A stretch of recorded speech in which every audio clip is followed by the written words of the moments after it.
Bienvenidos a esta exploración profunda. Hoy nos metemos de lleno en un lugar que, evoca imágenes muy potentes. Cuba. Sí, totalmente. Pensamos en música, ¿no? En esa arquitectura colonial, las playas. Exacto, playas de ensueño. Un destino que uno diría tiene un potencial turístico enorme. Gigante. Pero la realidad de hoy, choca un poco con esa imagen idílica. Choca bastante, diría yo. Cuba está pasando por una crisis turística. Y no es de ahora, es prolongada, profunda. Y lo curioso es que pasa mientras sus vecinos del Caribe, están celebrando cifras récord. Una paradoja. Es una paradoja muy llamativa, sí. Y para tratar de entenderla, estuvimos revisando, bastante material diverso, ¿no? Sí, un poco de todo. Desde análisis comparativos, como uno de la ASE, la Asociación para el Estudio de la Economía Cubana, que ya en el año 2000 marcaba algunas tendencias. Ah, mira, desde el 2000 ya. Sí, hasta informes económicos más recientes de la EEA, la American Economic Association, de 2021. Y claro, noticias frescas, ¿no? De CBC News, Real Times, que nos dan el panorama de 2024, 2025. Y también análisis de políticas, como los de CREST, el Center for Responsible Travel. Estudios académicos más detallados, como uno muy bueno de la Universidad de Columbia, de 2024. Muy incisivo ese, sí. E incluso metimos la nariz en lo que dice la gente, los viajeros, en foros como Reddit, para tener esa visión más de a pie, digamos. Claro, el sentir directo. Nuestra misión hoy es, ir un poco más allá de los números, de las cifras, de cuánta gente llega o no llega. Exacto. Queremos como desarmar las capas de esta crisis. Vamos a hablar de los factores externos, claro, las sanciones de Estados Unidos que sin duda influyen. Imposible no mencionarlas. Pero, y esto es importante, vamos a poner el foco especialmente en lo que muchas de estas fuentes señalan con fuerza. Los desafíos internos. Ahí está el meollo, parece. La crisis económica estructural de Cuba, las ineficiencias del sistema que mencionan varios análisis y cómo todo eso impacta no solo la experiencia del que visita, sino la vida diaria de los cubanos. La pregunta de fondo es esa. ¿Por qué esta joya del Caribe está, luchando tanto por recuperarse mientras otros despegan? Exacto. Y para entender el hoy, a veces hay que mirar un poquito para atrás, ¿no? Siempre ayuda. Cuba se reabrió al turismo internacional más o menos a finales de los 80. Ajá. Y ese estudio de ACE del 2000 recuerda que hubo un crecimiento inicial muy fuerte, ¿eh? Hablan de un 16.1% anual entre el 88 y el 99. Parecía un cohete. ¡Wow! Un crecimiento altísimo. Sí, pero, ojo, ese mismo estudio ya advertía algo interesante. Incluso a finales de los 90, con ese crecimiento, Cuba ya se estaba quedando atrás de sus competidores. ¿Cómo quiénes? República Dominicana, Cancún, ya sea en número total de turistas o en cantidad de habitaciones de hotel. Ya había una señal ahí. Y ese informe de ACE también resaltaba algo clave del modelo cubano desde el vamos, ¿no? La apuesta enorme por la inversión estatal. Fuertísima. Hablaban de dedicar entre el 40 y el 60% de los recursos nacionales al turismo, en esos años. Una barbaridad. Una locura. O sea, el gobierno no solo regulaba, era el dueño, el desarrollador principal. Exacto. El propietario y desarrollador. Un modelo muy centralizado. Y lo curioso es que al principio incluso restringía el acceso de los propios cubanos a algunas de esas instalaciones turísticas. ¿Qué cosa? Bueno, ese modelo, a pesar de esas señales tempranas de, digamos, menor competitividad, tuvo su momento de auge en las cifras, ¿no? Sí, tuvo su pico.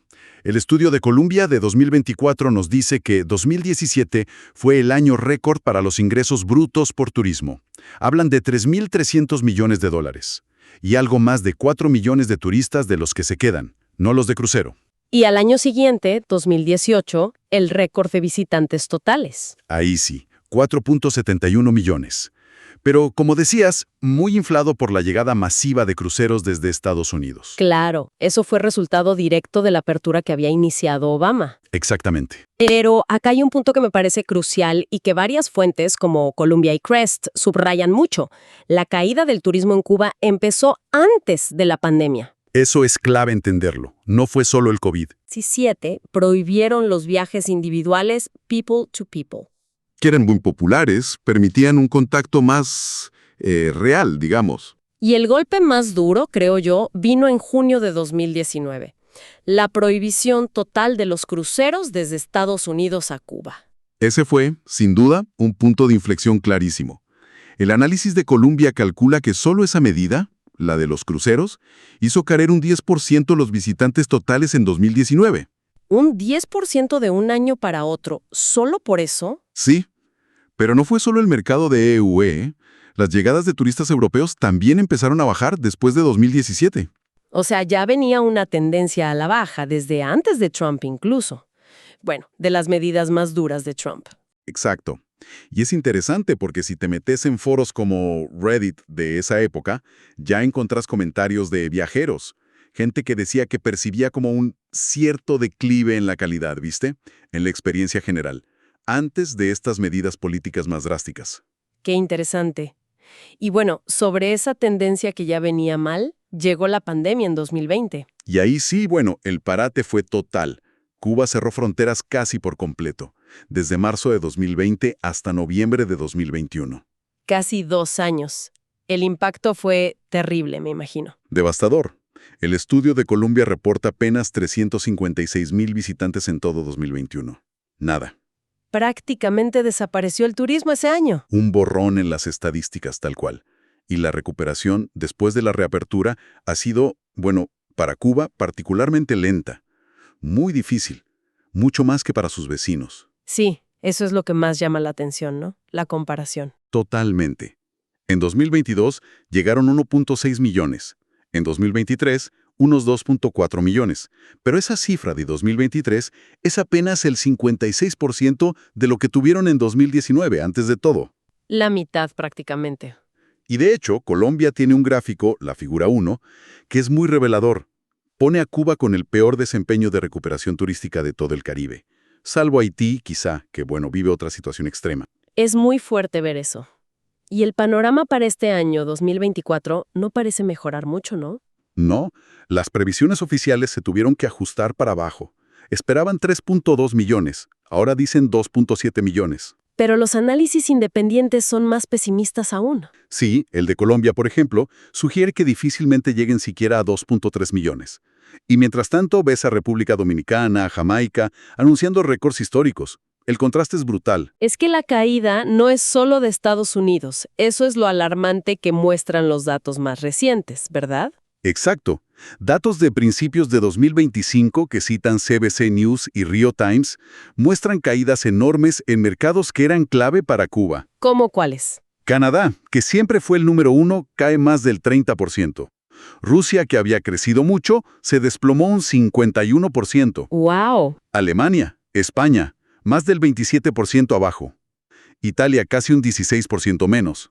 Incluso los cubanos que viven afuera están visitando menos la isla. Eso te habla de un problema mucho más general, ¿no? Más allá de las sanciones. Mucho más amplio y profundo, sí. Y esto se ve directo en la ocupación de los hoteles. Claro, los hoteles deben estar... Casi vacíos. Ya en 2023 apenas pasaba el 30% en los hoteles de 4 y 5 estrellas. Y Rio Times dice que en los primeros meses de 2025 la ocupación andaba por el 24%. Un 24% es insostenible eso. Totalmente. Y eso se traduce, como dice Colombia, en que los ingresos brutos por turismo en 2023 fueron menos de la mitad que en 2019, y el ingreso promedio por cada turista cayó al nivel más bajo desde 1990. ¿Una situación económica crítica para un sector que se supone que es motor? Sin duda. A ver, profundicemos en las causas. Es innegable que lo externo pesa. Las políticas, las sanciones de Estados Unidos, tienen un rol. Sí, la administración Trump apretó mucho las tuercas, ¿no? Las fuentes como Crest y Colombia detallan varias cosas. Sí, la famosa lista de entidades restringidas, por ejemplo, que prohíbe a los estadounidenses hacer negocios con ciertas empresas cubanas, muchas ligadas a Gaesa. Gaesa, el conglomerado de los militares que maneja una parte enorme del turismo. Exacto. También activaron el título 3 de la ley Helms-Burton, que permite demandas por propiedades confiscadas. Eso genera mucha incertidumbre a inversores. Prohibieron los cruceros, que ya dijimos el impacto que tuvo. Restringieron los vuelos solo a La Habana. Y la redesignación de Cuba como Estado patrocinador del terrorismo, la SST. Esa fue muy significativa. ¿Y qué impacto real tiene esa designación más allá de lo simbólico? Bueno, el gobierno cubano argumenta, y Colombia lo reporta, que tiene un efecto disuasorio fuerte en otros mercados, sobre todo el europeo, ¿Por qué? porque complica los viajes. Si visitaste Cuba, después puedes tener problemas para obtener la autorización ESTA para viajar a Estados Unidos sin visa. Ah, claro. Mucha gente combina destinos o necesita poder ir a EU. Exacto. Calculan que podría afectar a cientos de miles de viajeros potenciales de Europa. ¿Y con Biden cambió algo significativo? Había expectativas, ¿no? Hubo optimismo inicial, pero los cambios fueron limitados. Crest dice que se restablecieron algunas categorías de viajes educativos grupales en 2022, pero el impacto en números es chico. Y la designación de SST sigue ahí. Sigue vigente, sí. Y Estados Unidos mantiene a Cuba en listas de países que no cooperan completamente con esfuerzos antiterroristas. Así que esas complicaciones para viajeros siguen. Y no es solo Estados Unidos. Mencionabas advertencias de otros países. Sí, Canadá, por ejemplo. CBC News informa que el gobierno canadiense recomienda ejercer un alto grado de precaución al viajar a Cuba. Y citan razones específicas. Sí, explícitamente. La escasez de productos básicos, de combustible, los problemas con la luz. Rio Times dice que Alemania también emitió recomendaciones parecidas. Y esas advertencias oficiales, claro, pesan en la decisión del turista. Sin duda. Hacen que la gente lo piense dos veces. Entonces, está claro que lo externo, sobre todo Estados Unidos, pesa y complica. Pero las fuentes que revisamos, como Columbia, AEA, los reportes de noticias, insisten mucho en mirar para adentro, ¿verdad? Muchísimo. Apuntan con una fuerza notable a los problemas propios de Cuba, a una crisis económica interna que es muy severa, y a fallos del sistema. Ahí es donde parece estar la clave más profunda de todo esto. Exactamente. Y aquí es donde se ve la hondura del problema. El análisis de Columbia habla sin pelos en la lengua de la peor crisis económica en Cuba en por lo menos 30 años. 30 años. Sí. Los salarios reales, por el piso. Hay lo que llaman un dollar crunch, una escasez crónica aguda de divisas, que son vitales para importar casi todo en Cuba. Claro, depende mucho de la importación. Muchísimo. Las importaciones cayeron a la mitad entre 2011 y 2020. Súmale a eso la caída de ingresos por exportar servicios profesionales, que antes era una fuente importante de divisas. ¿Y las reservas internacionales cómo están? Muy bajas. Datos del Banco de Pagos Internacionales que cita AEA lo confirman. El país tiene muy poco margen. Y en medio de todo eso, el gobierno hizo una reforma monetaria grande en 2021, ¿no? La unificación, la devaluación. Sí, en enero de 2021. Una movida compleja. Devaluaron fuerte el peso cubano, el CUP, de $1 por dólar oficial, que era irreal, a 24 por dólar. Y eliminaron el CUC, el peso convertible. La idea era simplificar, supongo. ¿Funcionó? Bueno, los análisis de AEA y Columbia sugieren que no resolvió los problemas de fondo. Y en algunas cosas quizás hasta los complicó. ¿Por qué? Porque la brecha entre el cambio oficial, que después subieron a 120 para algunos, y el del mercado negro, se disparó casi al instante. Ah, el mercado paralelo. Exacto. A fines de 2021, AAE ya hablaba de 67 CUP por dólar en la calle, cuando el oficial era 24. Hoy esa diferencia es mucho mayor. ¿Y eso qué refleja? Una desconfianza brutal en la moneda nacional. Y que la gente y las empresas no consiguen divisas por las vías oficiales. Tienen que ir al mercado negro sí o sí. Y toda esa crisis, esa falta de divisas, se ve en la calle, ¿no? En problemas concretos que afectan a todos. Totalmente. Y acá coinciden todas las fuentes. Columbia, CBC, Rio Times, y ni hablar los testimonios en Reddit. Es un cuadro de apagones eléctricos, frecuentes, largos, a veces nacionales. Qué complicado vivir así. Y escasez severa, crónica, de comida, de medicinas, de agua potable, de combustible. La infraestructura en general se ve muy deteriorada. Problemas de basura acumulada en las ciudades. Y esto no son problemas puntuales, no. Es algo estructural. Fundamental entender eso. Son problemas estructurales, persistentes, y golpean directo al turismo. Se reportaron problemas hasta con el combustible para los aviones, afectando vuelos internacionales. No me digas. Sí, lo menciona Columbia. Los hoteles, incluso los de 5 estrellas, sufren para conseguir comida, bebida, Este año hasta hubo un brote de fiebre oropoch transmitida por mosquitos. O sea, la promesa de unas vacaciones tranquilas en el Caribe se choca con una realidad muy dura. Choca de frente. Y esto nos lleva a preguntarnos por la eficiencia del modelo turístico cubano en sí, que es mayormente estatal. Claro, el modelo centralizado que decías al principio. Exacto. Ya el estudio de ACE del 2000 lo describía, el Estado como dueño y desarrollador principal. Colombia lo llama directamente anticuado. El control de entidades estatales, sobre todo Gaesa, el conglomerado militar y el monopolio estatal de importaciones, son claves de este modelo. Y ese modelo está mostrando problemas. Serias grietas, parece. Hay una fuga importante de personal calificado del turismo. Colombia calcula que unos 10.000 trabajadores se fueron buscando algo mejor, muchas veces afuera. ¿10.000 personas? Eso se tiene que notar en el servicio. Se nota, y mucho. Sumado a la escasez general, impacta fuerte en la calidad. Los foros como Reddit están llenos de quejas. Y no son pavadas, ¿eh? Hoteles de 5 estrellas que no cumplen. Camas incómodas, problemas con el agua caliente, la presión. La comida también es una queja recurrente, ¿no? Sobre todo en los todo incluido. Es un punto crítico constante. Algunos comentarios son brutales, la califican de repetitiva, de bajísima calidad. Aunque otros dicen, bueno, que fuera de los resorts, en paladares privados o casas particulares, se come mucho mejor. Ah, mira. La diferencia entre lo estatal y lo privado. Parece ser muy marcada ahí. El servicio en lo estatal a menudo se describe como apático, ineficiente. Hay anécdotas en Reddit casi, tragicómicas. Pagar por un 5 estrellas y no tener agua caliente por días, o que la comida del buffet sea la misma en desayuno, almuerzo y cena. Eso te arruina las vacaciones. Obvio. Y la situación es tal que los grandes operadores turísticos de afuera están reaccionando. ¿Qué están haciendo? Fuentes como Columbia y Rio Times dicen que Sunwing, un operador canadiense muy importante, sacó 26 hoteles cubanos de su catálogo. ¿26? ¿Por qué? Por la cantidad de quejas de calidad de los clientes. Y la aerolínea alemana Condor también canceló vuelos. Son señales fuertes de que el producto turístico cubano está fallando.